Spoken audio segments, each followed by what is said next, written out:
எல்லாருக்கும் நமஸ்காரம். இன்னைக்கு மகாபாரத எபிசோடு 87. கிருஷ்ணன் வந்து பாண்டவர் பக்கம் இருக்கிறதுக்கு காரணம் என்னன்னா சரணாகதி தான். இப்போ சரணாகதி பண்ணிக்கிறது ஒன்றும் கிருஷ்ணன் வந்து சின்ன குழந்தையா இருந்தப்ப கம்சனை கொள்றதுக்கு போறாரு இல்லையா, போகும்போது அங்கே சுதாமான்னு ஒரு மாலை கட்டுறோம். அவன் என்ன பண்றான், அவனை தேடிட்டு போறார். இவன் சுதாமான்றது குசலன் கிடையாது, அந்த சுதாமா வேற இந்த சுதாமா வேற. இந்த சுதாமான்னு ஒரு மாலை கட்டுறோம். அவன் கம்சனுக்கு தடவை மாலை கட்டி போய் கொடுக்குறது அவன் வேலை. கிருஷ்ணன் வீட்டுக்கு வந்தவன் அவனுக்கு ஒன்றும் புரியல. அப்படியே நிற்க வச்சு அவன் தொடுத்த மாலை எல்லாத்தையும் கிருஷ்ணனுக்கு போடுறான். போட்டு பார்க்குறான், போட்டு அழகு பார்க்குறான். அழகு பார்த்த உடனே அவனுடைய இதை பார்த்துட்டு அவன் என்ன பண்ணுறான், அப்போ கடைசியில் அவன் என்ன சொல்கிறான், எனக்கு எது இருந்தாலும் இல்லைனாலும் பரவாயில்ல, எனக்கு கம்சன் இனிமே என்னை கொண்டா கூட பரவாயில்ல, நான் கிருஷ்ணனை நேராக பார்த்துட்டேன், கிருஷ்ணனுக்கு நான் மாலை வேற போட்டு கிருஷ்ணனுக்கு ஆலிங்கனம் பண்ணிட்டேன். கிருஷ்ணன் வந்து ஆலிங்கனம் பண்ணிக்கிறார், அவனை கட்டி பிடிச்சிக்கிறார். இதை விட எனக்கு வேற என்ன வேணும், நான் எடுத்த பிறவிக்கு எனக்கு பலன் முடிஞ்சு போச்சு, இனிமேல் கம்சன் எனக்கு என்ன பண்ணாலும் கம்சன் உன்னை திட்ட மாட்டான்னு கேட்கிறார். கிருஷ்ணன் கேட்கிறார், கம்சன் உன்னை கேட்க மாட்டானான்னு. அதெல்லாம் பரவாயில்லன்றார். அதெல்லாம் கம்சன் கேட்கறதெல்லாம் இனிமேல் இல்லை, எனக்கு என்னோட மோட்சம் தான் என்னோட முக்கியம், எனக்கு மோட்சம் கிடைச்சிரும், நான் கிருஷ்ணனையே ஆலிங்கனம் பண்ணிட்டேன். கிருஷ்ணனோட இதெல்லாம் பிரபாவங்கள்லாம் கேட்டுப்பாரு, முன்னாடியே இருக்கிற அந்த அசுரர்களை எல்லாம் கொண்டதெல்லாம். அதனால அந்த மாலைக்காரனை சுதாமாவை வந்து கிருஷ்ணர் வந்து மோட்சம் கொடுக்குறாரு, அப்பயே மோட்சம் கொடுத்துறாரு. அந்த இது முடியறதுக்குள்ளேயே அவன் அப்படியே நின்றுட்டு இருப்பான். அவனுக்கு மோட்சம் கொடுத்து அவனை அனுப்பிடுறாரு, மேலே அனுப்பிடுறாரு. அது மாதிரி கிருஷ்ணன் வந்து அவன் சொல்றதே வந்து தன்னை வந்து சரணாகதி அடைஞ்சிட்டான் அர்ஜுனன், அதனால நான் அவன் பக்கம் இருக்கேன் அப்படின்றதுதான் வாதமா வைப்பார். இதே மாதிரி அதே இதுலயே கூனி ஊற்றி இருந்தா, தெரிவிக்கிறான்னு ஒரு கூனி, அதே எனக்கு ஞாபகம் வரும்போது சொல்லிடுறேன். அவன் வந்து இதுல இருந்தவதான், கர்ணனோட அந்த கோகுலத்தை இது மதுராவில் இருந்தவதான். மதுராவில் கிருஷ்ணன் போனப்ப அந்த வேலை அவன் என்ன பண்றா, அந்த துணியெல்லாம் அந்த சந்தனத்தை எல்லாம் எடுத்து இவன் மேல பூசி விடுறான். கிருஷ்ணனை கொண்டு போயிட்டு கிருஷ்ணன் வந்து எனக்கு கொஞ்சம் சந்தனம் கூடன்னு கேட்பான். அவன் போகும்போது அப்படி பாப்பா தேஜஸா ஒரு குழந்தை இருக்கும். அந்த குழந்தை நின்ன உடனே அந்த குழந்தைய பார்த்த உடனே இவளுக்கு அந்த கம்சனுக்கு எடுத்துன்னு போறான், அவனுக்கு கொடுக்குறது மற்றவளுக்கு கொடுக்கூடாது, ராஜ துரோகமாகும், ராஜ சிஷ்டை வரும், சிக்ஷை நமக்கு பண்ணுவான், அதெல்லாமே வந்து போயிடும் அவளுக்கு. எல்லாமே கிருஷ்ணன் ஒரு குழந்தை எதிர வந்து கேட்கறது, அது சந்தனம் கொடுக்கணுன்ற எண்ணம் தோணும். சந்தனத்தை வாரி கொடுப்பான், அவன் பாட்டுக்கு உடம்பெல்லாம் அப்பி விடுவா, பூசி விடுவா. எனக்கே நீயே பூசி விடானுவான். கண்ணனை தொட்டு பூசி விடுற பாக்கி இவளுக்கு கிடைக்கிறது இல்லையா, கண்ணனை தொட்ட உடனே இவளுக்கு அப்படியே தானா மனசுல ஆனந்தம் பொங்கும். இதையெல்லாம் வந்து சொல்றாரு கிருஷ்ணன்.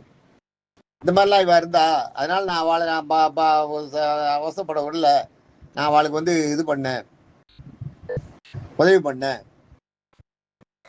அந்த அந்த அந்த இது வந்து இவ வந்து என்கிட்ட சரணாகதி பண்ணிட்டா. இந்த திருவிக்கிறான்னா 3 இடத்துல கோணல் உடம்புல கூனி. அவன் மகாபாரதத்துல வந்து அந்த கூனி வேற, ராமாயணத்துல வந்த கூனி வேற, இது வேற. இவளும் கூனி தான். அந்த கூனி தான் இங்க வரா. இங்க வந்து அவ பண்ண அந்த தப்புக்கெல்லாம் தனக்கு நிவர்த்தி வேணுன்றதுக்காக நிறைய தப்பு பண்ணிட்டு அப்புறம் உணர்றா. உணர்ந்த அப்போ அந்த ஜென்மத்தில் ஒன்றும் பண்ண முடியல. அடுத்த ஜென்மத்தில் வந்து இங்க சந்தனம் அரைக்கிற அந்த திரிவக்கரான்னு பேரு. அவன் 3 இடத்துல உடம்புல கோணல் இருக்கும். அந்த மாதிரி வந்து இருக்கா. அப்புறம் அவ என்ன பண்றா, அவ சந்தனத்தை எல்லாம் அள்ளி பூசுறா கண்ணனுக்கு. பூசி கண்ணனை பார்த்து பெருமைப்படுறா. பூசும்போது கண்ணன் என்ன பண்ணுவான், அவனோட முதுகை தொட்டு அழுத்துவான் பாருங்க. அந்த அந்த முதுகை அழுத்தின உடனே அந்த 3 கோணலும் அப்படியே நிமிந்துடும். நிமிந்த உடனே ரொம்ப அழகான ஒரு பொண்ணாடி ஆயிடுவான். அழகான இல்லை, அவளோட உருவம் இருந்ததுக்கு அவ இருந்த கோரத்துக்கு இப்ப ரொம்ப அழகான பொண்ணாயிடுவா. அழகான பொண்ணாயிட்ட உடனே அவ வந்து ரொம்ப பெருமைப்படுவா. எல்லாரும் என்ன ஊர்ல போகும்போதெல்லாம் கூனின்னு எல்லாரும் என்ன இது பண்ணுவா. இப்ப எனக்கு அதெல்லாம் இல்லை, என்னை யாரும் ஒன்றும் சொல்ல முடியாது, கம்சன் என்ன ஏதாவது பண்ணிட்டு போறான் அப்படின்வா. இவன் கம்சன் அரண்மனைக்கு போகும்போது கம்சன் வந்து என்ன பண்ணுவான், இவளோட அழகை கண்டு வாங்கிடுவான். இவளை வந்து கிருஷ்ணன் பண்ணியிருக்கானே எப்படின்றது அந்த எண்ணமே தோணாது கம்சனுக்கு. கம்சனோட இது அதுவும் இவளை வந்து இந்த எப்படி பண்ணியிருக்கானே அப்படின்றதெல்லாம் தோணாது. அந்த மாதிரி அப்படிங்கிறதெல்லாம் அவளுக்கு வந்து அந்த இதெல்லாம் தோணலை. இவளுக்கு என்னன்னா, நான் வந்து கிருஷ்ணனுக்கு நான் செஞ்சேன், கிருஷ்ணன் எனக்கு கொடுத்தேன், கிருஷ்ணன் உனக்கு நல்ல உடம்பு கொடுத்துருக்கா, நல்லா இருக்கியா, அழகா இருக்கியா, நீ வாணுவோம். அவளை வந்து தன்னை அடையறதுக்கு தான் பார்ப்பான் இவன். அவன் அதுக்கு ஒத்துக்க மாட்டான். நான் கிருஷ்ணனோட சொத்து இது நீ எதுவும் கை வைக்க முடியாதுன்னு சொல்லுவான், அது வேற. ஆனா அவன் வந்து அதை ஏத்துக்கிறாள். அந்த கிருஷ்ணன் பண்ண அந்த லீலையை கிருஷ்ணன் வந்து அவளை அவ்வளோ அழகியா மாற்றி அந்த ஊர் ஜனங்கள்லாம் வாயில வரல வைக்கிற மாதிரி பண்ணிடுறான்ல. அது அது என்னன்னா அதுவும் அந்த இதுதான் சரணாகதியால வந்தது தான். அவன் வந்து கிருஷ்ணன் சரணாகதி அடைஞ்சிருவா இல்லையா, அதனால அதைத்தான் சொல்றாரு அவர். யாரையுமே நான் வந்து இப்போ இது பண்ணல. கிருஷ்ணன் வந்து சரணாகதி கிருஷ்ண சரணாகதிக்கு வந்து எத்தனையோ இருக்கு. குருவாயூர்ல மஞ்சுளான்னு ஒரு பொண்ணு இருந்தா. அவன் என்ன பண்ணுவா, தினம் மாலை அந்த மாலை கட்டி கொடுக்கறது குருவாயூர் பெருமாளுக்கு அந்த இதுக்கு மாலை கட்டி கொடுக்கறது வேலை. அதே மாதிரி பார்த்தீங்கன்னா அந்த இதில் திருவனந்தபுரத்தில் அரங்க பத்மநாபனுக்கு ஒரு அரளி மாலை கட்டுவா. அந்த அரளி மாலைக்கு பேரே மாணிக்க மாலைன்னு பேர். மாணிக்க மாலைன்னு தான் அவங்க சொல்லுவாங்க அந்த அரளி மாலையே. அந்த மாதிரி இந்த மஞ்சுளா இது பட்டி கொடுத்துடும் போது ஒரு நாள் பூக்கட்டி எடுத்துன்னு போது பார்த்தா பூக்கட்டி எடுத்துன்னு போது பார்த்தா கோயிலில் நடை சாத்திடுவா. நடை சாத்தின உடனே இவளுக்கு என்ன பண்ணுறதுன்னே புரியாது. இவளுக்கு என்ன பண்ணுறதுன்னு புரியாதுன்னு உடனே கிருஷ்ணான்னு நினச்சின்னு அங்கேயே உட்காந்துருவா. அப்போ அந்த பூந்தானோன்னு அங்கே ஒரு பக்தன் அவன் என்ன பண்ணுறான், அவன் அரச மரத்துக்கு தான் உட்காந்துருப்பா. அந்த அரச மரத்துக்கு வந்து இந்த அரச மரத்துக்கே நீ உன்னுடைய அந்த மாலையை சாத்து அப்படின்னுவா. அந்த அரச மரத்தில் சாத்திட்டு அவள் அப்படியே மயங்கி ஊந்துருவா. ஊந்துட்டு பார்த்தா அந்த மாலையெல்லாம் மறுநாள் குருவாயூர் கழுத்தில் இருக்கும். என்னன்னா சரணாகதியோட மகத்துவம் அது. அப்போ குருவாயூரில் இவர் வந்து பட்டனோட இதில் வந்து கனவுல வந்து குருவாயூர் கிருஷ்ணன் சொல்லுவார், இது மாதிரி என்னோட பக்தை ஒருத்தி அங்கே இது வந்தா அதுக்குள்ளே நீ கதவை சாத்திக்க, அவள் கொடுத்த மாலை தான் இது அப்படின்னா. இவ கண்ணை முடிச்சு பாப்பா மாலையெல்லாம் எதிர காணும். ஐயோ பிடிச்ச மாலையெல்லாம் காணுமே, என்ன யாராவது எடுத்து போயிட்டாலும் நம்ம சரி போ, மாலையை என்ன பண்ண முடியும், போட்டுக்க தானே முடியும், நம்ம பெருமாளுக்கு ஆரம்பிச்சு கொடுத்துட்டோம், பெருமாளோட பிரசாதமாக யாராவது போட்டு போகட்டும், அப்பயும் அதுதான் நினைக்கிறான். அதை நினச்சி இவளுக்கு வந்து ரொம்ப இதுவாயிடுது. அந்த மாலையை கொடுக்குறா. அது மாதிரி சரணாகதியோட மகத்துவத்தை கிருஷ்ணன் சொல்கிறார். அதுக்கு சொல்கிறேன், சரணாகதியோட மகத்துவத்தை கிருஷ்ணன் சொல்லி அதை பண்ணுறார். அதனால தான் நான் இங்கே இருக்கேன் அப்படின்னு பலராமர்கிட்ட சொல்கிறேன். ஆனால் பலராமர் அதெல்லாம் கேட்க மாட்டார். அவர் கிளம்பிடுவார். அவர் போய் அவரு இதுக்கு அவர் தீர்த்த யாத்திரை போயிடுறார். அப்புறம் அதுக்கப்புறம் என்ன ஆகுதுன்னா, இவா பாண்டவர்களுக்குள்ள ஒரு முடிவு பண்ணுறான், என்ன பண்ணலாம், எப்படி நம்ம படையை பிரிக்கணும். இவங்கிட்ட இருக்கிறது 7 அக்ரோனி சேனை இருக்கு. 7 அக்ரோனின்னா ஒரு அக்ரோனின்றது எவ்வளவுன்னா அது சொல்ல பாருங்க, ஒரு தேர், ஒரு யானை, 5 வீரர்கள், 3 குதிரை சேர்ந்தது ஒரு பட்டி. ஒரு பட்டின்னு 3 பட்டி சேர்ந்தது ஒரு சோனாமுகன் பேர். 3 பட்டி சேர்ந்தது ஒரு சோனாமுகம். 3 சோனாமுகம் சேர்ந்தது ஒரு குல்மம்னு பேர். 3 குல்மம் சேர்ந்தது ஒரு ஒரு கணவன் பேர். 3 குல்மம் சேர்ந்தது ஒரு கணம். 3 கணம் சேர்ந்தது ஒரு வாகினி. 3 வாகினி சேர்ந்தது ஒரு பிரதனை. 3 பிரதனைகள் சேர்ந்தது ஒரு அம்மு. 3 ஜம்முக்கள் சேர்ந்தது ஒரு அணிகினி.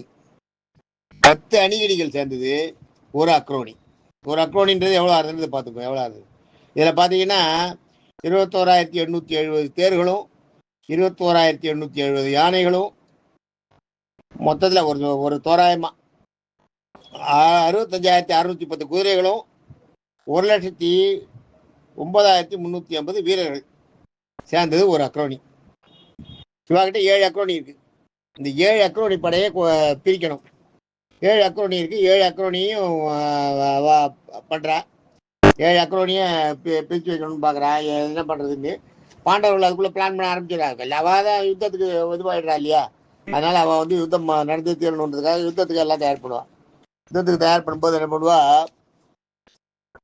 யுத்தத்தை நடத்துறதுக்கு இந்த 7 அக்ரோனி சேனை இருக்கு இல்லையா, 7 அக்ரோனிக்கு ஒரு ராஜாவை யாராவது ஒருத்தர் சேனாதிபதியை போடணும். 7 அக்ரோனியில் 7 அக்ரோனிக்கு ஒருத்தர் சேனாதிபதியை போடணும். அந்த மாதிரி என்ன பண்ணுவா, இவரை என்ன பண்ணுவா, துருபதனை முதல்ல வந்து பாண்டவர்களில் வந்து இவனை கேட்பா. எப்பயுமே அபிப்பிராயம் கேட்கும்போது அந்த காலத்தில் ஞாபகம் வச்சுக்கோ, சின்னவாளில் இருந்து ஆரம்பிப்பான். இப்பயும் அது வந்து இருக்கு பாருங்க. அதாவது சின்னவாளை என்னன்னா, சின்னவாளை தயார் பண்ணுறது அதுதான். சின்னவாள்கிட்ட அபிப்பிராயம் கேட்பான். சின்னவாளோட அபிப்பிராயம் எப்படின்னு பார்த்தோம்னா அப்படியே ஒருத்தரா மேலே வருவான். இது வந்து ரொம்ப இது. இந்த துரியோதனன், துச்சாதனன், கர்ணன், சகுனி போன்றவெல்லாம் பெரிய பெரிய வில்லாளி வீரர்கள் எல்லாம். அஸ்வத்தாமன் அவள்லாம் அவளையே ஜெயிக்கணும்னா இவன் வந்து சரியான படையை சரியா வச்சுருந்தா முடியும். இதெல்லாம் இருக்கிறதெல்லாம் பண்ணணும்னா அந்த படையை வந்து ஒழுங்காக இது பண்ணணும், நடத்தணும். படையை நடத்துறதுக்கு சரியான தளபதியை போடணும். இவாளையெல்லாம் ஈடு கொடுக்குற தளபதியாக இருக்கணும். சாதாரண ஆளையெல்லாம் தளபதியாக போட்ட முடியாது.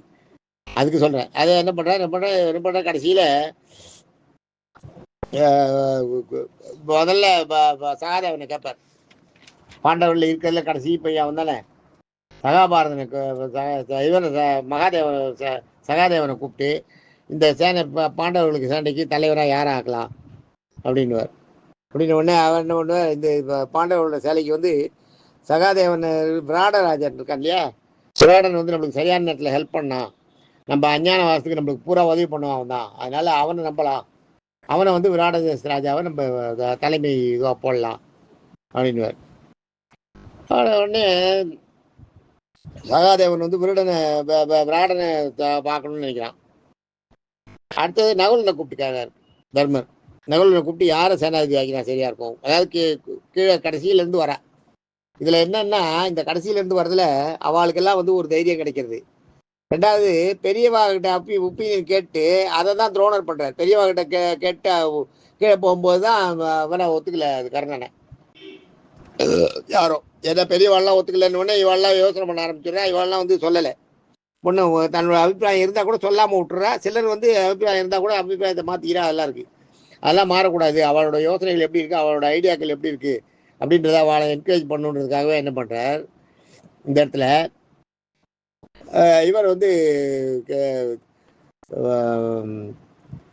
தர்மர் வந்து பெரியவாள்லேருந்து கேட்டு சின்னவாள்லேருந்து கேட்டு வரும்போது முதல்ல வந்து சகாதேவனை கேட்டார். அடுத்து நகுலனை கேட்குறார், நீ என்ன சொல்கிற, யாரை சேனாதிபதி ஆக்கலாம்னு சொல்லியிருக்க. நகுலன் என்ன சொல்லுவான், துருபதன் வந்து நம்மளுக்கு மாமனார், அவன் எப்படியும் நம்மளை கைவிடவே மாட்டான், அவன் நம்மளுக்கு உண்மையாக தான் இருப்பான். ரெண்டாவது துருபதனுக்கு வந்து துரோணரை கொஞ்சம் பிடிக்கல, அது இருக்கு மனசில், அதனால துருபதனை சேனாதிபதி ஆக்கிடலான்னுவான் நகுலன். நகுலனை விட்டுட்டு அடுத்தது பீமனை கூப்பிட்டு கேட்பார். நகுலனை விட்டு அர்ஜுனனை கேட்பார். அர்ஜுனனுக்கு அப்புறம் தான் பீமன். அர்ஜுனனை கேட்பார். அர்ஜுனனை கூப்பிட்டு கேட்கும்போது அர்ஜுனன் என்ன சொல்லுவான், துரோணர் தான் இதில் பெரிய நம்மளுக்கு இடைஞ்சல். துரோணரை ஜெயிக்கிறது, துரோணர் அவரோட சேனாதிபதி அந்த அவரை துரோணரை ஜெயிக்கிறது சாதாரண விஷயம் இல்லை. துரோணரை யாராலையும் ஜெயிக்க முடியாது. துரோணரை ஜெயிக்கிறதுக்குன்னே இந்த ஒரு யாகம் பண்ணி அதுலேருந்து பிறந்தவன் திருஷ்டத்யும்னன், அது துருபதன் சொல்லியிருக்காரு நம்மளுக்கு. அதனால திருஷ்டத்யும்னனை வேணா சேனாதிபதி ஆக்கிடலாம், அவன் தான் அவன் எல்லாத்தையும் பார்த்துப்பான் அப்படின்னுவார். திருஷ்டத்யும்னனை சேனாதிபதி ஆக்கினோடனே சரி திருஷ்டத்யும்னன் ஆக்கலான்னு ஐடியா பண்ணிட்டுப்பா. அதுக்கு அடுத்து என்ன பண்ணுவார், பீமனை கேட்பார். பீமனை கூப்பிட்டு கேட்கும்போது பீமன் சொல்லுவான், துரோணர் கூட பரவாயில்ல, பீஷ்மரை கொல்லணும், நம்மளுக்கு பீஷ்மரை கொல்றதுக்கு சரியான ஒரு தளபதி வேணும்.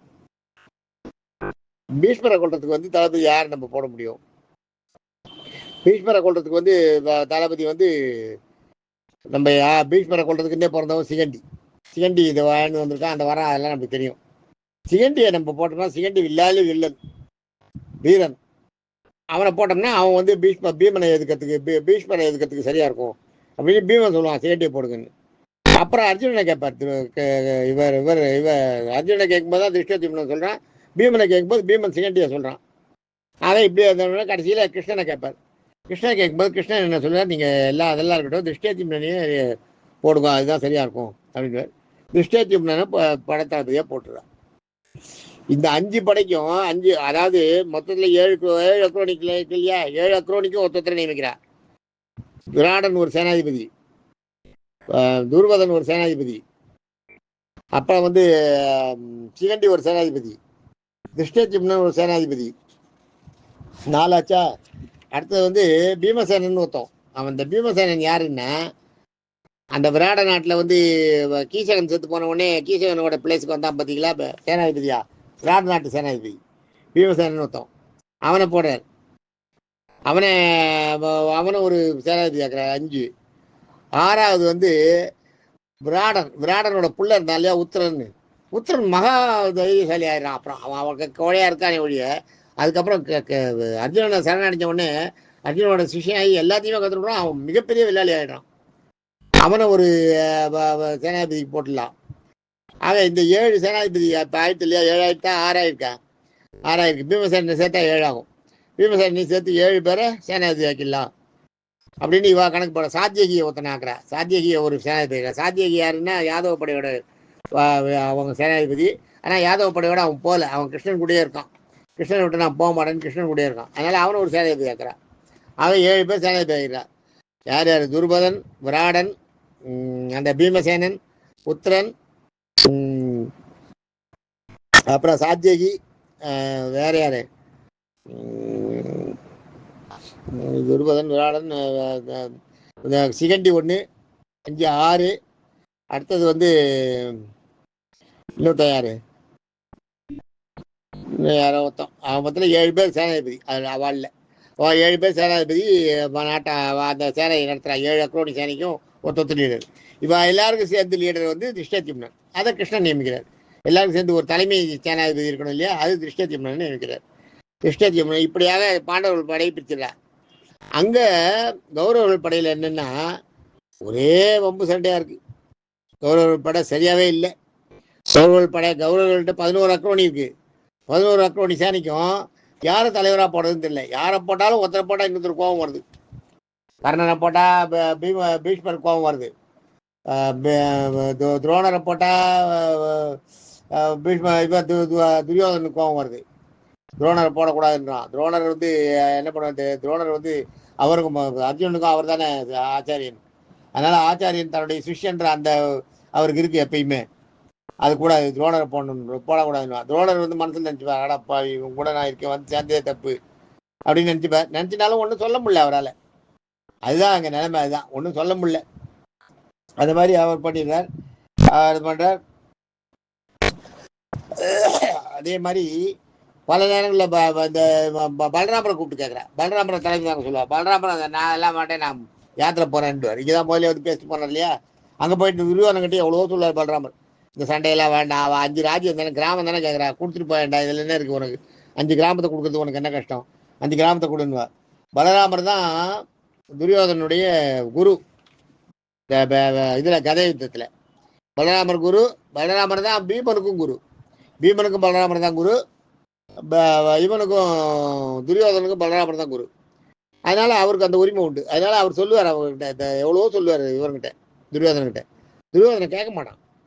யார் சொன்னாலும் கேட்க மாட்டான். தன்னுடைய குரு சொல்லும்போதே அவன் நான் மாட்டேன், நான் எப்படி விட்டு கொடுப்பேன், நான் அதெல்லாம் விட்டு கொடுக்க மாட்டேன்னு அவன் சொல்கிறான். சொல்கிறான் இவர்கிட்ட சொல்கிறான், பலராமர்கிட்ட.